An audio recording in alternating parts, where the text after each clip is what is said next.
बोलून बंदे मातरम बंदे मातरम बंदे मातरम बंदे मातरम बंदे मातरम बंदे मातरम পরিবর্তন যাত্রার রথ স্বাগতম জোরে বলবেন স্বাগতম স্বাগতম পরিবর্তন যাত্রার রথ স্বাগতম स्वागतम स्वागतम স্বাগতম स्वागतम स्वागतम স্বাগতম स्वागतम स्वागतम স্বাগতম स्वागतम स्वागतम স্বাগতম स्वागतम स्वागतम স্বাগতম स्वागतम स्वागतम আমরা এবার আমাদের কথায় ফিরে আসি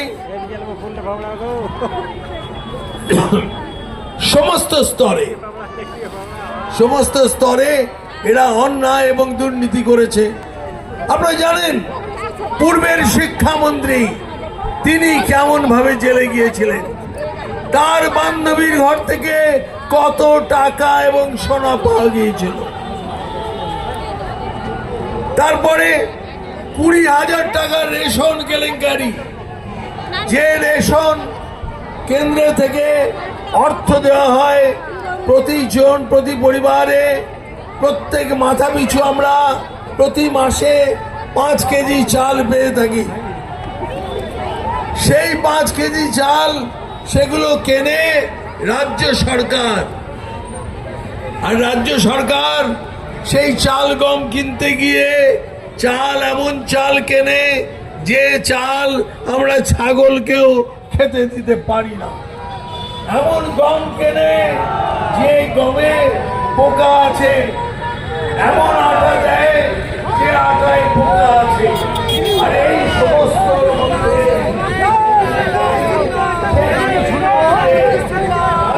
আমি ভগা ছুটছি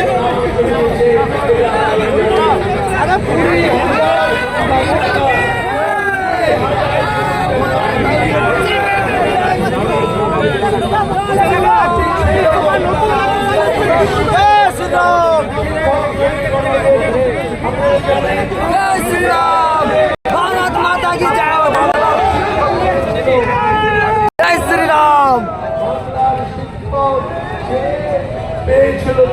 सेल्फी सेल्फी।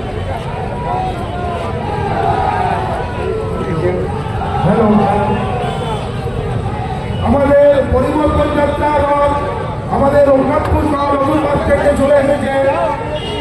আমাদের রঘুনাথপুর নতুন বাস স্ট্যান্ডে যে আমাদের যুগগুরু স্বামী বিবেকানন্দজির মূর্তি রয়েছে, সেই স্বামীজির মূর্তিতে পুষ্প দেওয়ার পর আমাদের সম্মানীয় রাজ্য এবং জেলা নেতৃত্ববৃন্দ আমাদের মঞ্চে পরিগ্রহণ করবে।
भारत माता की जय, भारत माता की जय, जय जय श्री राम, जय जय श्री राम, जय मां दुर्गा, जय मां काली, ममता करो ना बनो खाली, जय मां दुर्गा, जय मां काली, ममता करो ना बनो खाली, जय मां दुर्गा, जय मां काली, ममता करो ना बनो खाली।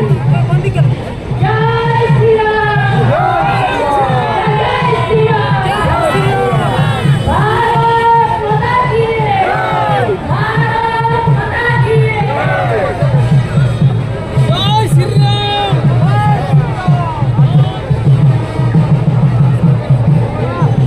जय श्री राम। পরিবর্তন অবশ্যম্ভাবী। পরিবর্তনের জন্য সকলে উৎসুক হয়ে আছে, আর এই পরিবর্তনের সমস্ত কাজে যাতে অনুপ্রেরণা, আনন্দ সব নিয়ে দেখুন মানুষ উৎসাহিত, উদ্বিগ্ন। আপনারা জেনে রাখবেন, সারা পশ্চিমবঙ্গের সমস্ত মানুষ তারা একেবারে নিশ্চিত করে বলেছে এই সরকারের পরিবর্তন হবে। আপনাদেরকে জানাচ্ছি, এই রঘুনাথপুরেও অসংখ্য কাজ, এই যে রঘুনাথপুরে বিভিন্ন গ্রামে যে জলের কষ্ট, যে বেরো গ্রাম বেরো অঞ্চল, সেখানে জলের কষ্টের জন্য এই রঘুনাথপুরে জল জীবন মিশনের টাকা আমি যখন মন্ত্রী ছিলাম সেই সময় পুরো টাকা এই রঘুনাথপুরে চলে এসেছিল। কিন্তু এখনো সব গ্রামে জলের পাইপলাইন কি পৌঁছেছে? পৌঁছয়নি। তার কারণ সেই নরেন্দ্র মোদীর দেওয়া সেই টাকা ওই কালীঘাটের নির্দেশে নবান্ন থেকে সাইফন হয়েছে, রঘুনাথপুরে সব টাকা এসে পৌঁছয়। আপনাদের মনে করেই দিই, এই রঘুনাথপুর মিউনিসিপ্যালিটিতে আমি মন্ত্রী থাকাকালীন এখানের পৌরসভায় চেয়ারম্যানের কাছে প্রস্তাব পাঠিয়েছিলাম এখানে একটি বৈদ্যুতিক চুল্লি হওয়ার জন্য। সেই বৈদ্যুতিক চুল্লি হওয়ার অনুমোদনটুকু পর্যন্ত এই রঘুনাথপুর পৌরসভা দেয়নি। রঘুনাথপুরে আমাদের একটি সাব ডিভিশন হসপিটাল আছে। সেই সাব ডিভিশন হসপিটালে একটি অ্যাম্বুলেন্সের টাকা আজও দেওয়া আছে। সেই টাকা পুরুলিয়ার ডিএম এর তহবিলে এবং সিএমএইচ এর অনুমোদনের অপেক্ষায়। সিএমএইচ বারবার করে স্বাস্থ্য ভবনে চিঠি লিখেছে সেই অ্যাম্বুলেন্সটির অনুমোদন দেওয়ার জন্য। বিনা পয়সায় এই হাসপাতাল অ্যাম্বুলেন্স পাবে, অথচ সেই অ্যাম্বুলেন্স তার অনুমোদন স্বাস্থ্য ভবন দিল না। তার কারণ ভারতীয় জনতা পার্টির সাংসদের এমপি ল্যাডের তহবিলে অ্যাম্বুলেন্স হয়ে গেলে মানুষ সেটা জানতে পেরে যাবে, সেটা কোনো মতেই বরদাস্ত করা যাবে না। তো এইরকম হচ্ছে এই সরকারটার অবস্থা। ঠিক তেমনি আপনারা দেখেছেন বিভিন্ন কলেজে আপনার ছেলেমেয়েরা যে ভর্তি হবে সেখানে টাকা চাই, টাকা। কলকাতায় এমন হয়েছে সেখানে টাকা দিতে না পারার জন্য একটি গরিব পরিবারের মেয়ে, মানে সে তো আপনার আমার মেয়েও হতে পারে, সেই মেয়ে যখন বলছে দাদা আমার কাছে তো টাকা নেই, তখন বলছে ওই তৃণমূলের শয়তান বলছে টাকা নেই তো কি আছে, তোর শরীরটা তো আছে। তো আমরা কি বন্ধু এইরকম ভাবে অপেক্ষা করব? আমাদের মেয়েরা পরবর্তী দিনে আমাদের নাতি নাতিরা তারা কিন্তু সুরক্ষিত থাকতে পারবে না। আপনারা দেখেছেন হরগোবিন্দ দাস চন্দন দাসকে কিভাবে নৃশংসভাবে হত্যা করলো, সেখানে মুখ্যমন্ত্রী মমতা বন্দ্যোপাধ্যায় তার কোনো ব্যবস্থা নেয়নি। তাই সমস্ত হিন্দুকে যদি সুরক্ষিত থাকতে হয় তাহলে এবারে সব হিন্দুকে একত্রিত হতে হবে, সব হিন্দুকে একসঙ্গে হয়ে এবারে পদ্ম ফুলে ভোট দিতে হবে। মা দুর্গার পুজোর যে পদ্ম ফুল, সেই পদ্ম ফুলে ভোট দিতে হবে। কোনো উপায় নেই।